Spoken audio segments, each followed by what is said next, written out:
ஆண்டவரும் அருமை இரட்சகரும் மீட்பருமாயிருக்கிற இயேசு கிறிஸ்துவின் நாமத்தினால இந்த காலை வேளையில் உங்களை நம்ம நியூ கிரேஸ் டிவியின் வாயிலாக அரை சன்ஷைன் இந்த காலை ஜெப தியானத்துக்கு உங்களை அழைக்கிறோம்.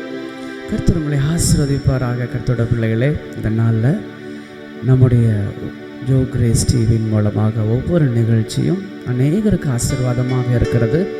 நீங்களும் இந்த ஜெபத்தில் கலந்து கொண்டு கர்த்தருடைய ஆவியானுடைய ஆசீர்வாதத்தை பெற்றுக்கொள்ளுங்கள். நாம் இந்த ஆராதனைக்காக ஜெபிப்போம். தூயரே தூயரே சர்வ வல்லவோ நீரே,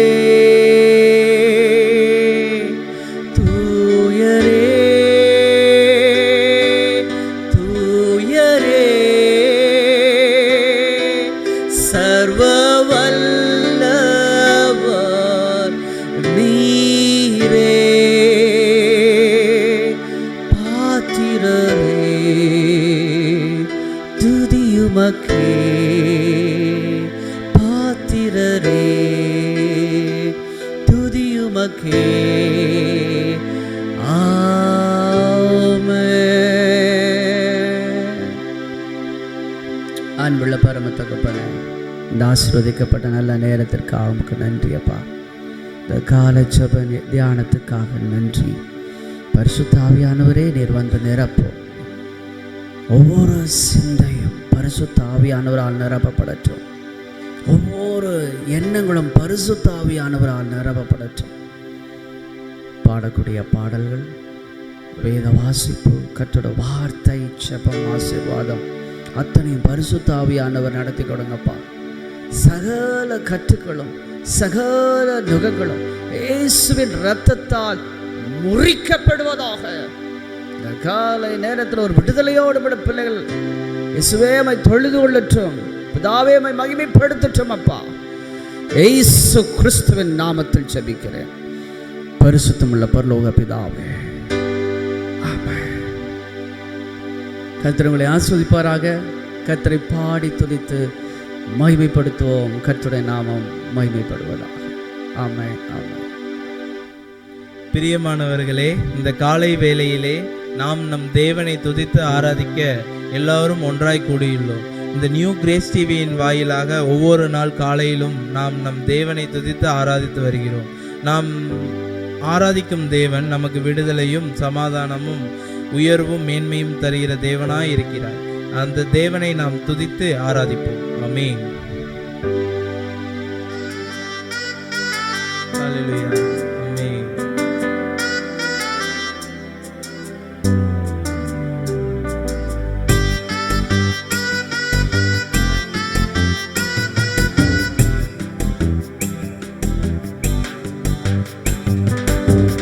உம்மை நோக்கி கூப்பிட்டேன், எனக்காய் வந்தீரே.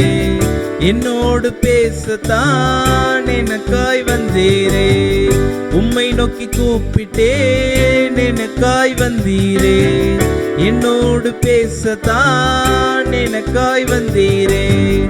அறியாத வழியில் என்ன நடத்தினீரே, எனக்கு எட்டாத காரியத்தை செய்தீரே. அறியாத வழியில் என்ன நடத்தினீரே, எனக்கு எட்டாத காரியத்தை செய்தீரே. கர்த்தர் நீ சொன்னபடி கண்மணி போல் காத்தீரே. வாழ வைத்தீரே, உமக்காய் வாழ வைத்தீரே. சுகம் கொடுத்தீரே, எனக்கு சுகம் கொடுத்தீரே.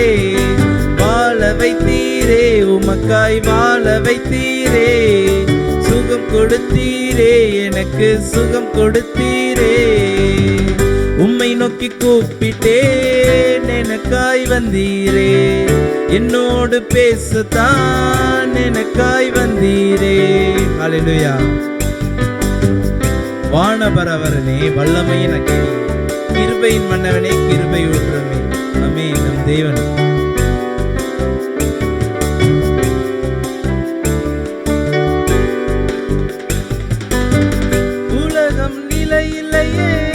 இயேசுவுக்கு இணை இல்லையே. தாய் நம்ம மறந்தாலும் தேவன் மறப்பதில்லையே.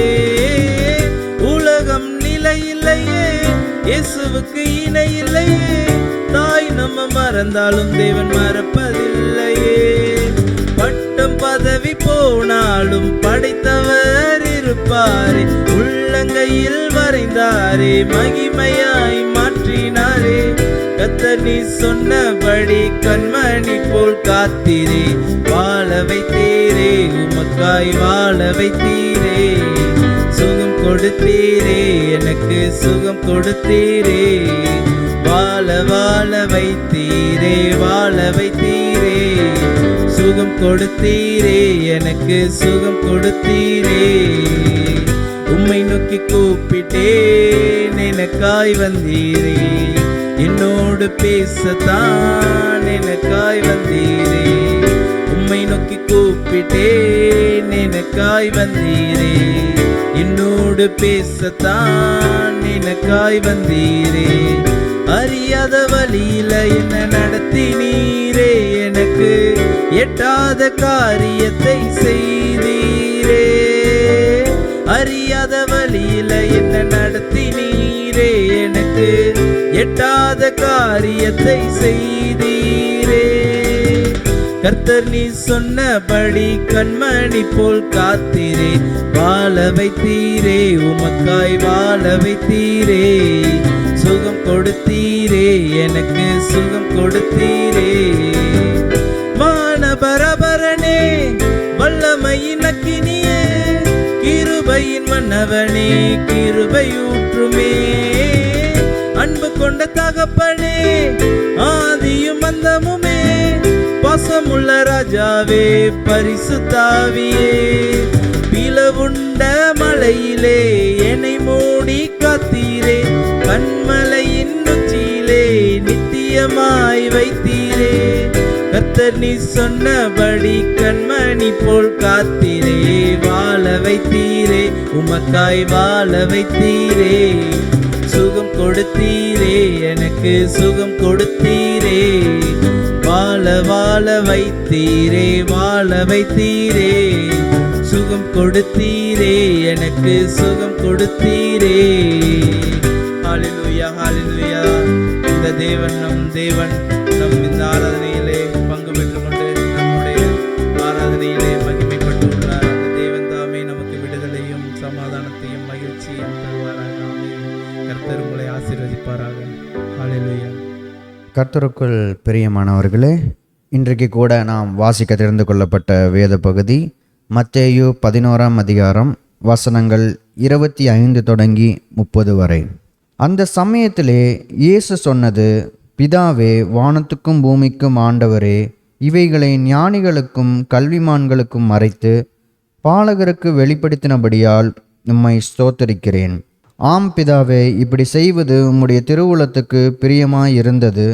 சகலமும் என் பிதாவினால் எனக்கு ஒப்பு கொடுக்கப்பட்டிருக்கிறது. பிதா தவிர வேறொருவனும் குமாரனை அறியான். குமாரன் எவனுக்கு அவரை வெளிப்படுத்த சித்தமாயிருக்கிறாரோ அவனும் தவிர வேறொருவனும் பிதாவை அறியான். வருத்தப்பட்டு பாரம் சுமக்கிறவர்களே, நீங்கள் எல்லோரும் என்னிடத்தில் வாருங்கள், நான் உங்களுக்கு இளைப்பாறுதல் தருவேன். நான் சாந்தமும் மனத்தாழ்மையுமாயிருக்கிறேன். என் நுகத்தை உங்கள் மேல் ஏற்றுக்கொண்டு என்னிடத்தில் கற்றுக்கொள்ளுங்கள், அப்பொழுது உங்கள் ஆத்துமாக்களுக்கு இளைப்பாறுதல் கிடைக்கும். என் நுகம் மெதுவாயும் என் சுமை இலகுவாயும் இருக்கிறது என்றார். வாசிக்க தெரிந்த வேத பகுதி வாசித்தாயிற்று. கர்த்தர் தாமே இந்த திருவசனங்களை ஆசீர்வதிப்பாராக. ஆமேன்.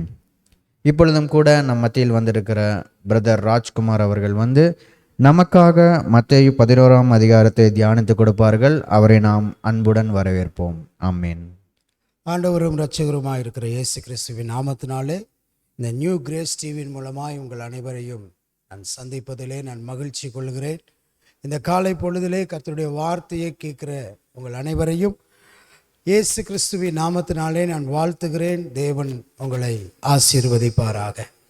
இந்த நாள் நாம் தியானத்துக்கென்று எடுத்துக்கொள்ளப்பட்ட வேத பகுதி மத்தேயு எழுதின சுவிசேஷம் 11ஆம் அதிகாரம் 28வது வசனத்தை நான் வாசிக்கிறேன். வருத்தப்பட்டு பாரம் சுமப்பவர்களே, நீங்கள் எல்லோரும் என்னிடத்தில் வாருங்கள், நான் உங்களுக்கு இளைப்பாறுதலை தருவேன் என்று சொல்லி. இந்த நாளுடைய தலைப்பு என்னவென்று சொன்னால், வருத்தப்படுகிற யாவரும் கர்த்தரிடத்தில் வரும்பொழுது அவர் சமாதானத்தை தருகிறவராயிருக்கிறார்.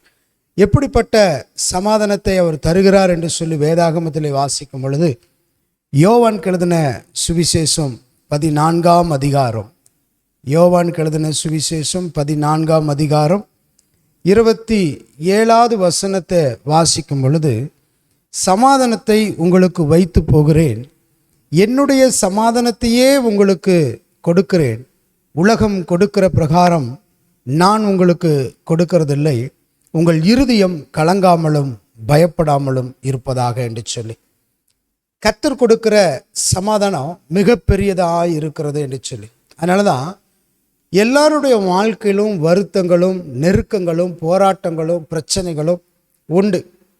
இந்த பிரச்சனைக்கு, இந்த வருத்தத்துக்கு சொல்யூஷன் யார் என்று சொன்னால் ஆண்டவராகிய இயேசு கிறிஸ்து தான். இன்றைக்கு சமாதானத்தை தேடி அநேக இடத்துக்கு போகிறார்கள், பணத்தை செலவழிக்கிறார்கள். மெடிடேஷன் என்கிற ஒரு காரியத்திலே கிட்டத்தட்ட 2 மணி நேரம் 3 மணி நேரம் தன் நேரத்தை செலவழித்து அதுக்கு பணத்தையும் கட்டி எவ்வளவோ காரியத்தை அவர்கள் செய்து கொண்டு வருகிறார்கள். ஆனாலும் அவர்களுடைய வாழ்க்கையில் ஒரு சமாதானம் இருக்கிறதா என்பதை குறித்து நாம் கேட்போம் என்று சொன்னால், எப்பவும் போலதான் இருக்கிறது, அந்த சமாதானத்தை நாங்கள் பெற்றுக்கொள்ளவில்லை என்று சொல்லி கூறுகிற அநேக ஜனங்களை நாம் பார்க்க முடியும். இன்னும் சமாதானத்தை தேடி எவ்வளவோ மைல் தூரங்கள் நடக்கிறவர்களாக இருக்கிறாங்க, எவ்வளவோ தூரங்கள் போகிறவர்களாக இருக்கிறாங்க. அவர்களிடத்திலும் கேட்கும் பொழுது அந்த சமாதானம் இருக்கிறதா என்று கேட்கும் பொழுது அவர்களிடத்திலும் இல்லை என்கிற பதில்தான் வந்து கொண்டு இருக்கிறது. ஆனால் இந்த வேதாகமத்தில் பார்க்கும்போது ஆண்டவராகிய இயேசு கிறிஸ்து சொல்லுகிறார், வருத்தப்பட்டு பாரம் சுமப்பவர்களே, நீங்கள் எல்லோரும் என்னிடத்தில் வாருங்கள், நான் உங்களுக்கு இளைப்பாறுதலை தருவேன் என்று சொல்லி.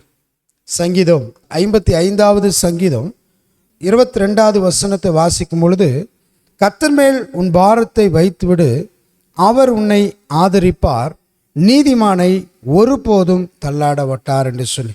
அதே போல சங்கீதம் 50 வாசிக்கும் பொழுது 50:15 வாசிக்கும் பொழுது, ஆபத்து காலத்தில் என்னை நோக்கி கூப்பிடு, நான் உன்னை விடுவிப்பேன், நீ என்னை மகிமைப்படுத்துவாய் என்று சொல்லி.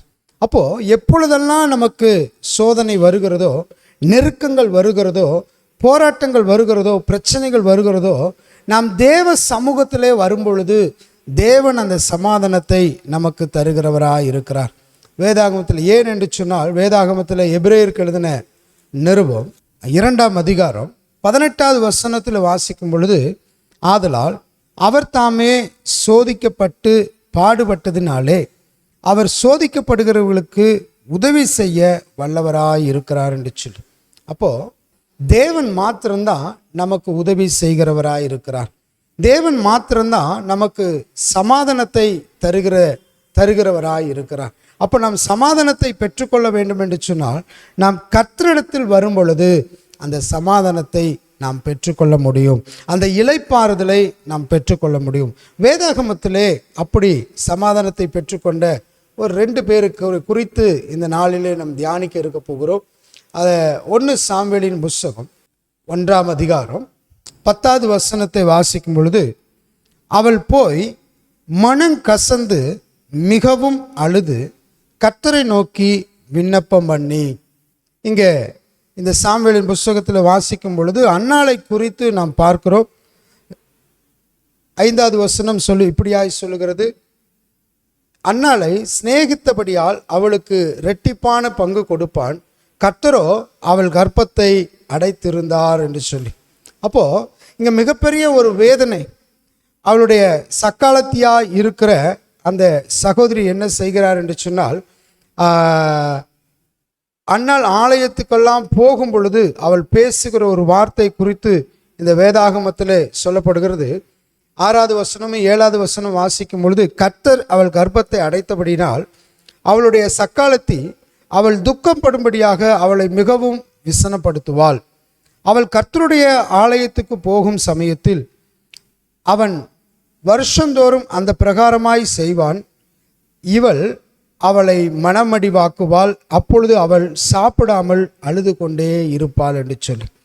அப்போ பாரத்தோடு இருக்கும் பொழுது அந்த இடத்துல அந்த சக்காலத்தியானவள் அவளை மிகவும் வேதனைப்படுத்துகிறவளாக இருக்கிறாள். இங்கே அதே 1 சாமுவேல் புத்தகம் 1ஆம் அதிகாரம் 8வது வசனத்தில் வாசிக்கும் பொழுது அன்னாளுடைய கணவனாக இருக்கிற எல்கானா அங்கே ஆறுதல் சொல்லுகிறவராக இருக்கிறார். அவள் புருஷனாகிய எல்கானா அவளை பார்த்து, அன்னாளே, ஏன் அழுகிறாய்? ஏன் சாப்பிடாமல் இருக்கிறாய்? ஏன் சஞ்சலப்படுகிறாய்? 10 குமாரரை பார்க்கிலும் நான் உனக்கு அதிகம் அல்லவா என்று சொல்லி. ஆனால் இன்றைக்கு நம்மளுடைய வாழ்க்கையில் அப்படிதான். நம்மோடு இருக்கிறவர்கள் அநேகர் நமக்கு சமாதானம் சொல்லுகிறவர்களாக இருக்கிறாங்க. ஒரு பிரச்சனை வரும் பொழுது, ஒரு போராட்டம் வரும் பொழுது, ஒரு நெருக்கம் வரும் பொழுது நம்மோடு இருக்கிறவர்கள், நம் சொந்த பந்த உறவுகள், நண்பர்கள், கணவன் மனைவி, பிள்ளைகள், இப்படி அநேகர் நமக்கு சமாதானம் சொல்லுகிறவர்களாக இருக்கிறாங்க. அந்த சமாதானம் ஒரு சில நேரத்தில் தான் ஒரு ஆறுதலை கொடுக்கிறதா இருக்கும்.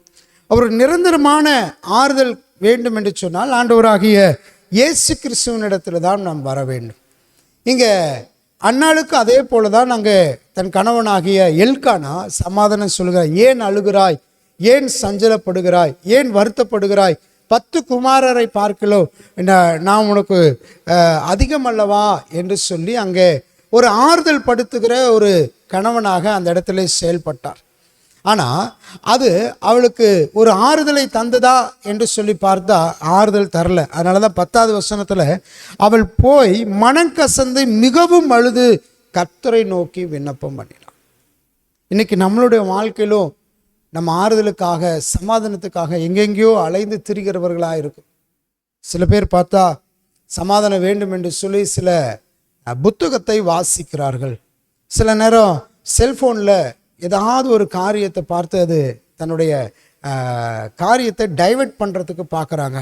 ஆனால் மெய்யாகவே உங்களுக்கு சொல்லுகிறேன், உங்களுக்கு ஒரு ஆறுதல் வேண்டும் என்று சொன்னால், ஒரு சமாதானம் வேண்டும் என்று சொன்னால், ஆண்டவராக இயேசு கிறிஸ்துவனிடத்திலே வரும் பொழுது அவர் சமாதானத்தை தருகிறவராக இருக்கிறார். அதனால தான் இங்கே சொல்லப்பட்டது, வருத்தப்பட்டு பாரம் சுமப்பவர்களே, நீங்கள் எல்லோரும் என்னிடத்தில் வாருங்கள், நான் உங்களுக்கு இளைப்பாறுதலை தருவேன் என்று சொல்லி அப்போஸ்தலனாகிய பவுல் கொரிந்தியருக்கு எழுதின 2ஆம் நிருபம் 1ஆம் அதிகாரத்திலே 4வது வசனம் வாசிக்கும் பொழுது, தேவனால் எங்களுக்கு அருளப்படுகிற ஆறுதலினாலே எந்த உபத்திரவலாகிலும் அகப்படுகிறவர்களுக்கு நாங்கள் ஆறுதல் செய்ய திராணி உள்ளவர்களாகும்படி எங்களுக்கு வரும் சகல உபத்திரவங்களிலும் அவரே எங்களுக்கு ஆறுதல் செய்கிறவர் என்று சொல்லி அப்போஸ்தலனாகிய பவுல் எழுதும்போது சொல்லுகிறார், எங்களுக்கு எப்பக்கத்திலிருந்து உபத்திரவம் வந்தாலும், நெருக்கம் வந்தாலும், போராட்டம் வந்தாலும் ஆண்டவராகிய இயேசு கிறிஸ்து எங்களுக்கு ஆறுதல் தருகிறார் என்று சொல்லி. இதை பார்த்து கொண்டிருக்கிற உங்களுடைய வாழ்க்கையில் ஆறுதல் இல்லாதபடி, சமாதானம் இல்லாதபடி, மனிதனுடைய வார்த்தை கேட்டால் ஒருவேளை சமாதானம் கிடைக்கும் என்று சொல்லி நம்ம அலைந்து திரிந்து கொண்டு இருக்கலாம். நீங்கள் இருக்கிற இடத்துல, தேவ சமூகத்தில் இருக்கிற இடத்துல நீங்கள் முழங்கால் படியிட்டு வேதத்தை வாசித்து நீங்கள் ஜெபிக்கும் பொழுது அந்த ஆண்டவராக இயேசு கிறிஸ்து உங்களுக்கு சமாதானத்தை தருகிறவராக இருக்கிறார்.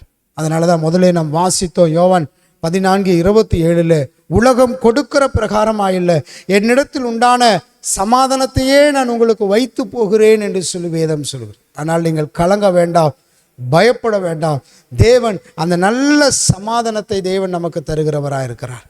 இந்த காலை வேளையில் யாரெல்லாம் கேட்டுக்கொண்டு இருக்கிறீங்களோ, நிச்சயமாக சொல்லுகிறேன், நீ தேடுகிற ஒரு நிம்மதியை ஆண்டவராக இயேசு கிறிஸ்து மாத்திரம்தான் கொடுக்க முடியும். வேறு யாரும் அந்த நிம்மதியை கொடுக்க முடியாது. எந்த சூழ்நிலையில் எங்கு போனாலும் சரி அந்த நிம்மதியை, அந்த சமாதானத்தை நாம் பெற்றுக்கொள்ள முடியாது. ஆனால் நீ இருக்கிற இடத்துல முழங்கால் படியிட்டு வேதத்தை வாசித்து தேவ சமூகத்தில் நீ அமரும் பொழுது அவர் உன்னை ஆறுதல் படுத்துகிற தேவனாய் இருக்கிறார். அவர் உன்னை சமாதானப்படுத்துகிற தேவனாய் இருக்கிறார். அதனால தான் கர்த்தர் மேல் உன் பாரத்தை வைத்து விடு, நீதிமானை ஒருபோதும் அவர் தள்ளாட மாட்டார். அவர் நம்மை பாதுகாக்கிற தேவனாய் இருக்கிறார், நம்மை காத்து வழிநடத்துகிற தேவனாய் இருக்கிறார், நம்மை ஆசீர்வதிக்கிற தேவனாய் இருக்கிறார். அன்னால் அப்படிதான் தன் கணவனாகிய எல்கானா எவ்வளவோ ஆறுதல் படுத்தினாலும் அவர் தேவ சமூகத்தில் போய் அந்த ஆறுதலை அவள் பெற்றுக்கொண்டாள். தேவனுடைய வார்த்தை அங்கே பெற்றுக்கொண்டாள்.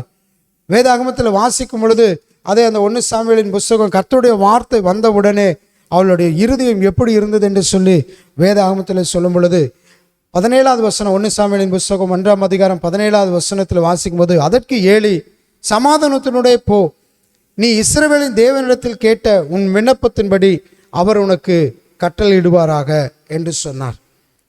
அப்படி பேசி கொண்டிருக்கும் பொழுது 18வது வசனத்தில், அப்பொழுது அவள், உம்முடைய அடியாளுக்கு உம்முடைய கண்களிலே தய கிடைக்க கடவுது என்றால், பின்பு அந்த ஸ்திரீ புறப்பட்டு போய் போஜனம் செய்தாள். அப்புறம் அவள் துக்கமுகமாய் இருக்கவில்லை என்று சொல்லி, அவள் தேவ சமூகத்திலே அழுகும் பொழுது, அழுது ஜெபிக்கும் பொழுது, அந்த வார்த்தையை தீர்க்கதரிசி மூலமாய் கர்த்தர் அந்த இடத்திலே அருமையான மகளுக்கு அந்த வார்த்தை சொல்லும் பொழுது, அந்த வார்த்தை நிமித்தமாய் அவள் சமாதானத்தை பெற்றவளாய் திரும்ப போய் அதன் பின்பு அவள் துக்கமுகமாய் இருக்கவில்லை என்று சொல்லி வேதாகமத்திலே வாசிக்கிறோம். அதுபோல நம்மளுடைய வாழ்க்கையில் நம் தேவ சமூகத்திலே நாம் இருப்போம் என்று சொன்னால் நிச்சயமாய் தேவன் தம்முடைய வார்த்தைகளை அனுப்பி நம்மை சமாதானப்படுத்துகிற தேவனாய் இருக்கிறார், ஆறுதல் படுத்துகிற தேவனாய் இருக்கிறார். அவர் ஒருவர் மாத்திரம்தான் நமக்கு சமாதானத்தை தர முடியும் என்று சொல்லி, இரண்டாவது ஒரு மனிதனை குறித்து நம் வேதத்தில் வாசிப்போம் என்று சொன்னால், ஏசாயா தீர்க்கதரிசன புஸ்தகம் 38ஆம் அதிகாரத்தில் வாசிக்கும் பொழுது நான் வாசிக்கிறேன். அந்நாட்களிலே எசேக்கியா வியாதிப்பட்டு மரணத்துக்கு ஏதுவாய் இருந்தான். அப்பொழுது ஆமோத்சின் குமாரனாகிய ஏசாயா என்னும் தீர்க்கதரிசி அவனிடத்தில் வந்து அவனை நோக்கி, நீர் உமது வீட்டு காரியத்தை ஒழுங்குபடுத்தும், நீர் பிழைக்க மாட்டீர், மரித்து போவீர் என்று கர்த்தர் சொல்லுகிறார் என்றான். அப்பொழுது எசேக்கியா தன் முகத்தை சுவர்ப்புறமாக திருப்பிக் கொண்டு கர்த்தரை நோக்கி, கர்த்தாவே, நான் உமக்கு முன்பாக உண்மையும் மன உத்தவமாய் நடந்து உமது பார்வைக்கு நலமானதை செய்தேன் என்பதை நினைத்தருளும் என்று விண்ணப்பம் பண்ணி எசேக்கியா மிகவும் அழுதான் என்று சொல்லி, இங்கே எசேக்கியேல் ராஜா குறித்து இங்கே வேதத்தில் வாசிக்கும் பொழுது, அங்கே ஏசாயா தீர்க்கதரிசி மூலமாய் கர்த்தருடைய வார்த்தை அவருக்கு வருகிறது. உன் வீட்டுக்காரத்தை நீ ஒழுங்குபடுத்து, இனி நீ பிழைக்க மாட்டாய் என்று சொல்லி, மரணத்துக்கு ஏதுவாக இருந்த ஒரு வியாதி அவருக்குள்ளாய் இருந்தது. மிகுந்த வேதனையோடு மிகுந்த வருத்தத்தோடு அவர் இருக்கும் பொழுது, வியாதியில் இருக்கும் பொழுது, அங்கே தீர்க்கதரிசி மூலமாய் நீ மரித்து போவாய் என்று சொல்லும் பொழுது அவர் மிகுந்த வேதனைப்பட்டவராயிருந்தார், வருத்தப்படுகிறவராயிருந்தார். அவர் செய்த ஒரு காரியம் என்னவென்று சொன்னால், அவர் தேவனை நோக்கி ஜெபிக்க ஆரம்பித்தார். தேவனை நோக்கி எசேக்கியா மிகவும் அழுதான் என்று சொல்லி வேதத்திலே சொல்லுது. அவன் மிகவும் அழுதார். அந்த வியாதி மரணம் வந்துருச்சு என்று சொல்லி ஒரு தீர்க்கதரிசி மூலமாய் சொன்ன உடனே அவர் சுவர்ப்புறமாய் திரும்பி அவர் மனம் கசந்து அழுகிறார், வேதனையோடு அழுகிறார். இன்னைக்கு நமக்கு அப்படிதான். ஒருவேளை நம் மரணத்துக்கு ஏதுவான வியாதி படுக்கையில் ஒருவேளை நாம் இருந்தாலும் சரி, தாங்க முடியாத வலி வேதனையோடு ஒருவேளை நீங்கள் இருந்தாலும் சரி, ஒரு நெருக்கத்தின் சூழ்நிலையில் நீங்கள் இருந்தாலும் சரி, ஒருவேளை டாக்டர்கள், உலக பிரகாரமான டாக்டர்கள் சொல்லலாம், நீ பிழைக்க மாட்டாய், நாட்கள் கெடு வைத்திருப்பார்கள், இன்னும் 2 நாட்கள் இல்லது 3 நாட்களில் நீங்கள் மரித்து விடுவீர்கள் என்று சொல்லி, ஒருவேளை ஸ்ட்ரோக் வந்து அவர்கள் படுத்த படுக்கையாய் இருந்து பல நாட்களாய் பல ஆண்டுகளாய் படுத்த படுக்கையாய் இருக்கலாம். டாக்டர் சொல்லுவாங்க, நீங்கள் தொடர்ந்து மருந்து சாப்பிடுங்கன்னு சொல்லி. மிகுந்த வேதனையோடு ஒருவேளை இந்த செய்தி நீங்கள் ஒருவேளை கேட்டுக்கொண்டிருக்கலாம். கர்த்தர் சொல்லுகிற வார்த்தை இது, நீ பாரத்தோடு இருக்கிற என் சமூகத்துக்கு வா. எசேக்கியேல் வந்தது நிமித்தமாய் அந்த எசேக்கியேலுடைய ஆயுசு நாட்களை கர்த்தர் திரும்ப தந்தார். 15 வருடங்கள் அவருடைய வாழ்க்கையில் அதிகமாய் தந்தார் என்று சொல்லி பார்க்கிறோம். இதை கேட்டுக்கொண்டிருக்கிற நீங்கள் எந்த சூழ்நிலையில் இருந்தாலும் சரி, ஆண்டவராகிய இயேசு கிறிஸ்து உங்களை சுகப்படுத்துகிறவராயிருக்கிறார், ஆறுதல் படுத்துகிறவராயிருக்கிறார். எனக்கு ஒருவேளை சொல்லலாம், இந்த வியாதிக்காக நான் எவ்வளவோ பணத்தை செலவு பண்ணிட்டேன், ஆனாலும் இந்த வியாதி சுகமாகவில்லை, இந்த வியாதி சுகமாகாதனால ஒவ்வொரு நாளும் நான் வேதனையோடு இருக்கிறேன், நான் அழுது கொண்டு இருக்கிறேன், என் கண்ணீரை துடைப்பவர் யாரும் இல்லையா, என்னை சுகப்படுத்துவர் யாரும் இல்லையா, உலகத்தில் கடவுளே இல்லையா என்று சொல்லி அநேகர் கேட்டுக்கொண்டு இருக்கிறாங்க. இந்த கேள்விகளுக்கெல்லாம் ஒரு பதில் யார் என்று சொன்னால் ஆண்டவராக இயேசு கிறிஸ்து. அவர் தம்முடைய சொந்த இரத்தத்தை நமக்காய் சிந்தி இருக்கிறார். அவருடைய பரிசுத்த இரத்தத்தினாலே நம் பாவங்களை கழுவி நம்மை சுத்திகரித்து இருக்கிறார். அவர் தம்முடைய வார்த்தை அனுப்பி நம்மை குணமாக்குகிறவர். எல்லா அழிவுக்கும் நம்மை மீட்டுக் கொள்ளுகிற தேவன். இந்த நெருக்கத்தில் நீங்க இருப்பீங்க என்று சொன்னால் மனுஷனை பார்க்காதீங்க, உலகத்தை பார்க்காதீங்க, மருந்து மாத்திரைகளை பார்க்காதீங்க. பிணியாளினுக்கு வைத்தியம் தேவை, அது உண்மைதான். வைத்தியத்தை நீங்கள் மருந்து மாத்திரை எடுத்தாலும் நம்மை சிருஷ்டித்த ஆண்டவராக இயேசு கிறிஸ்துவை நோக்கி பாருங்கள். அவரை பார்க்கும் பொழுது அவர் நமக்கு ஆறுதல் தருகிறவராய் இருக்கிறார். அவர் நம்மை சமாதானம் படுத்துகிறவராய் இருக்கிறார். நம்மை விடுவிக்கிற தேவனாய் இருக்கிறார். நீங்க எந்த சூழ்நிலையில் இருந்தாலும் சரி, அவர் சமூகத்தில் நீங்கள் எசேக்கியேல போல அங்கே சொல்லப்படுது, கர்த்தாவே, நான் உமக்கு உண்மையாய் மன உத்தமாய் நடந்து உமது பார்வைக்கு நலமானதை செய்தேன் என்பதை நினைத்தொருளும் என்று விண்ணப்பம் பண்ணி எசேக்கியா மிகவும் அழுதான் என்று சொல்லி பாருங்க. உடனே தேவனுடைய வார்த்தை திரும்ப எசேக்கியேலுக்கு வருகிறது. 4வது வசனம், அதே 38 ஏசாயா 38 4:5 வாசிக்கும் பொழுது, அப்பொழுது ஏசாயாவுக்கு உண்டான கர்த்தருடைய வார்த்தையாவது, நீ போய் எசேக்கியாவை நோக்கி, உன் தகப்பனாகிய தாவீதின் தேவனாய் இருக்கிற கர்த்தர் சொல்லுகிறது என்னவென்றால், உன் விண்ணப்பத்தை கேட்டேன், உன் கண்ணீரை கண்டேன், இதோ உன் நாட்களோடு 15 வருஷம் கூட்டுவேன் என்று சொல்லி. இன்றைக்கு கர்த்தருடைய வார்த்தை உங்களை பார்த்து சொல்லுகிறது, எந்த சூழ்நிலையில் இருந்தாலும் தேவன் அந்த நாட்களை பெருக பண்ணுகிறவராயிருக்கிறார். தேவன் அந்த நாட்களில் சமாதானத்தை உண்டு பண்ணுகிறவராயிருக்கிறார். உங்களை விடுவிக்கிறவராயிருக்கிறார். உங்களை பலப்படுத்துகிறவராயிருக்கிறார். ஏனென்று சொன்னால், ஒரு சம்பவத்தை நான் உங்களுக்கு சொல்லுகிறேன். எனக்கு தெரிந்த ஒரு நல்ல ஒரு நண்பர், ஒரு சகோதரன், தன் சரீரத்தில் வியாதியாக இருந்து அவர் முழுவதும் ஸ்ட்ரோக் வந்ததுனால சரீரம் முழுவதும் படுத்த படுக்கை ஆயிட்டார். பல லட்சங்களை இதே கோவை மாவட்டத்தில் உள்ள ராமகிருஷ்ணா ஹாஸ்பிட்டலில், குப்புசாமி ஹாஸ்பிட்டலில், இப்படி நிறைய செலவுகள் செய்து கடைசியில் அந்த ட்ரீட்மெண்ட் எல்லாம் முடிந்து அவரை வீட்டுக்கு அனுப்பித்து விட்டார்கள். தொடர்ந்து மாத்திரைகள் சாப்பிடுங்க, அப்படி சாப்பிடும் பொழுது உங்களுக்கு சுகமாகும் என்று சொல்லி அனுப்பித்து விட்டார்கள். ஹாஸ்பிட்டலேருந்து வந்து கிட்டத்தட்ட 2.5 வருஷம் அவர் ஒரே ரூமில் தான் இருந்தார். அவரால் தானாக எந்த ஒரு காரியத்தை செய்ய முடியாது. பேச முடியும், தன் கைகளையோ கால்களையோ சரீரத்தையோ அசைக்க முடியாத ஒரு சூழ்நிலையில் 2.5 வருஷ காலம் படுத்த படுக்க அந்த பெட்டை விட்டு எந்திரிக்க முடியாது. அவர் ஏதாவது எழுந்திருக்கணும் என்று சொன்னால் தன் மனைவி மற்றும் தன் பிள்ளைகளுடைய உதவினால் தூக்கி கொண்டு தான் போவாங்க. அப்படி ஒரு வருத்தம், அப்படி ஒரு வியாதி, அப்படி ஒரு பலவீனம். ஒவ்வொரு நாளும் அவர் கண்ணீரோடு அழுது கொண்டே இருப்பார். இந்த விதில் கால் வலி வேற, அந்த கால் வலிக்கு அவங்க ஒய்ஃப் அமுத்தி கொண்டே இருப்பாங்க. அந்த காலை அமுத்திட்டே இருப்பாங்க. அயடெக்ஸ் போகிறது, மற்ற எல்லா காரியத்தையும் செய்தாங்க. எத்தனையோ நெருக்கம், அழுது கொண்டே இருப்பார். ஒவ்வொரு நாளும் வேதனைகள் பெருகி கொண்டே இருக்கிறது. அவங்க மனைவிக்கும் இவரை பார்க்க முடியாத ஒரு சூழ்நிலை. அவங்களாலும் பலன் இல்லை, வயதாகிட்டது, பலன் இல்லை, போராடி கொண்டு இருந்தார்கள். ஒரு முறை அந்த சகோதரனை பார்க்க நான் போயிருந்தேன். சொன்னார், கண்களில் கண்ணீரோடு அவர் அழுது கொண்டே சொல்கிறார், இந்த உலகத்தில் கடவுளே இல்லையா, எனக்கு ஒரு விடுதலை இல்லையா, எவ்வளவு பணங்கள் நாங்கள் செலவு பண்ணிட்டோம். அவர் சொன்னார், இந்த வெளி உலகத்தை, நிலாவை பார்த்து சூரியனை பார்த்து நான் கிட்டத்தட்ட 2.5 வருஷங்கள் ஆயிடுச்சு. இந்த பெட்டை விட்டு நான் எழுந்திருக்க முடியாது. இந்த வீட்டுக்குள்ளேயே தான் இருப்பேன், இந்த ரூம்குள்ளேயே தான் இருப்பேன், என்னை யாரும் வெளியே கொண்டு போக மாட்டாங்க. மனவேதனையோடு அழுது சொல்கிறாங்க. அவங்க மனைவி சொல்கிறாங்க, இப்படியே இருக்கிறத காட்டில் இவரோட உயிர் போயிருந்தா கூட ஒரு 2-3 நாள் அழுதுட்டு அதுக்கப்புறம் என் வேலை செய்வோம். ஒவ்வொரு நாளும் வேதனை பெருகி கொண்டே இருக்குங்க, எங்களால் பார்க்க முடியல, தாங்க முடியல. அவங்க அழுகிறாங்க. அப்போ நான் சொன்னேன், ஆண்டவராக இயேசு கிறிஸ்து உங்களை சுகப்படுத்துவார் என்று சொல்லி.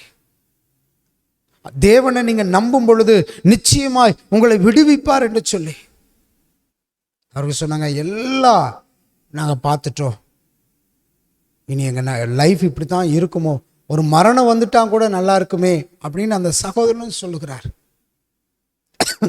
அவரிடத்துல சொன்னேன், நான் உங்களுக்காய் ஜெபிக்கிறேன், நிச்சயமாய் தேவன் உங்களை சுகப்படுத்துவார் என்று சொல்லி, தேவன் உங்களை எழுந்திருக்க பண்ணுவார், தேவன் உங்களை நடக்க பண்ணுவார், நீங்கள் தேவனுக்கு சாட்சியாய் இருப்பீர்கள் என்று சொல்லி அவர்களிடத்தில் உறுதியாய் சொன்னேன். தேங்கெண்ணெய் ஜெபம் பண்ணி அவருடைய கை கால்களில் அந்த இழந்து போன இடத்துல எல்லாம் முழுவதும் அந்த ஜெப எண்ணெய் தேய்ச்சி அவருக்காய் ஜெபித்தேன். கர்த்தருடைய பெரிதான கிருபை அவர் மேல், கர்த்தருடைய மகிமை இறங்கினது, தேவ வல்லமை அவர் மேல் இறங்கினது. அந்த நாளிலே அவர்கள் கால்கள் அசைக்க ஆரம்பித்தது. கிட்டத்தட்ட ஒரு வார காலத்துக்குள்ளாகவே அந்த படுக்கையை விட்டு அவர் எழுந்திருந்தார். ஒரு மாதத்துக்குள்ளாக அவர் நடக்க ஆரம்பித்தார். இன்னைக்கு அவர் சாட்சியாய் கர்த்தர் நிறுத்தி அந்த பகுதியிலே அவர் சாட்சியாய் வைத்திருக்கிறார். இன்னைக்கு ஒரு ஸ்டிக் ஊனி அவர் நடக்கிறவராய் இருக்கிறார். இன்னைக்கு சைக்கிள் ஓட்டக்கூடிய பலனை தேவன் கொடுத்திருக்கிறார். உலக டாக்டருக்கு சொன்னாங்க, இது இப்படியே மருந்து சாப்பிட்டே இருக்கணும். 2.5 வருஷம், கிட்டத்தட்ட ஒரு 4 வருஷ காலங்கள் ட்ரீட்மெண்ட்லேயே இருந்தாங்க. ஆனால் தேவன் ஜெபித்தது, தேவனை நம்பினது நிமித்தம், வருத்தத்தோடு பாரத்தோடு அவரிடத்துல வந்தது நிமித்தம் இன்றைக்கு அந்த சகோதரன் நடந்து கொண்டு இருக்கிறார். இப்போ கிட்டத்தட்ட 1 வருட காலமாகிறது அவர் நடந்து தேவனை மகிமைப்படுத்தி கொண்டிருக்கிறார். இதை கேட்டுக்கொண்டிருக்கிற நீங்கள் எந்த சூழ்நிலையில் இருந்தாலும் சரி, தேவன் அந்த சகோதரனுக்கு செய்தது போல உங்களுடைய வாழ்க்கையிலும் அவர் செய்கிறவராய் இருக்கிறார். அவர் உங்களை விடுவிக்கிறவராய் இருக்கிறார். அவர் உங்களை நேசிக்கிறவராய் இருக்கிறார். அவரிடத்தில் வரும்பொழுது நீங்கள் தேடுகிற நிம்மதியை, சமாதானத்தை அவர் உங்களுக்கு தருகிறவராய் இருக்கிறார். எசேக்கியேல் அழுது கொண்டே அவர் சமூகத்திலே அவர் ஜெபித்ததினாலே, விண்ணப்பம் வைத்ததினாலே உன் விண்ணப்பம் கேட்கப்பட்டது, உன் கண்ணீரை கண்டேன் என்று சொல்லி கர்த்தர் அந்த மகனுக்கு ஆயுசு நாட்களை பெருக பண்ணினார் என்று சொல்லி பார்க்கிறோம். இதை கேட்டுக்கொண்டிருக்கிற உங்களுடைய வாழ்க்கையிலையும் தேவன் அற்புதங்களை செய்கிறவராயிருக்கிறார். வருத்தப்பட்டு பாரம் சுமப்பவர்களே, நீங்கள் எல்லோரும் என்னிடத்தில் வாருங்கள், நான் உங்களுக்கு இளைப்பாறுதலை தருவேன். அண்ணாளுடைய வாழ்க்கையில ஒரு இளைப்பாறுதலையும் சமாதானத்தை தந்த தேவன், எசேக்கியேலுடைய வாழ்க்கையில ஒரு இளைப்பாறையும் சமாதானத்தை தந்த தேவன் உங்களுடைய வாழ்க்கையிலையும் அந்த சமாதானத்தையும் இளைப்பாறுதலையும் தந்து நம்மை ஆசீர்வதிக்கிறவராயிருக்கிறார். நம் இருக்கிற இடத்துல கண்களை மூடி நாம் ஜெபிப்போமா? ஜெபிப்போமா? மகா இரக்கம் கிருபையும் உள்ள நல்ல ஆண்டவரே, அருமையான இந்த நேரத்துக்காக உமக்கு நன்றி செலுத்துகிறப்பா. வருத்தப்பட்டு பாரம் சுமப்பவர்களே, நீங்கள் எல்லோரும் என்னிடத்தில் வாருங்கள், நான் உங்களுக்கு இளைப்பாறுதலை தருவேன் என்று சொன்ன கர்த்தர் அன்னாள் உம்முடைய சமூகத்தில் வந்தார். அவள் இளைப்பாறுதலை பெற்றுக்கொண்டார். எசேக்கியேல் உம்முடைய சமூகத்தில் வந்தார். அவர் சமாதானத்தை பெற்று ஆயுசு நாட்களை பெற்றுக்கொண்டார். இந்த வார்த்தையை கேட்டு யாரெல்லாம் உம்முடைய சமூகத்தை தேடி பாரத்தோடு, நெருக்கத்தோடு, பிரச்சனையோடு, வியாதியோடு, கலக்கத்தோடு வருகிறார்களோ அவர்களை கண்ணோக்கி நீர் பார்க்கும்படியாய் செபிக்கிறப்பா. ஒரு சமாதானத்தை அவர்களுக்கு கொடுக்கும்படியாய் செபிக்கிறோம். ஒரு விடுதலையை அவர்களுக்கு கொடுக்கும்படியாய் செபிக்கிறோம். உம்முடைய கிருபை அவர்கள் மேலே இறங்கட்டும். இப்பொழுது யாரெல்லாம் ஜெபிக்கிறார்களோ அவர்கள் மேலே தேவ மகிமை இறங்கும்படியாய் செபிக்கிறோம்.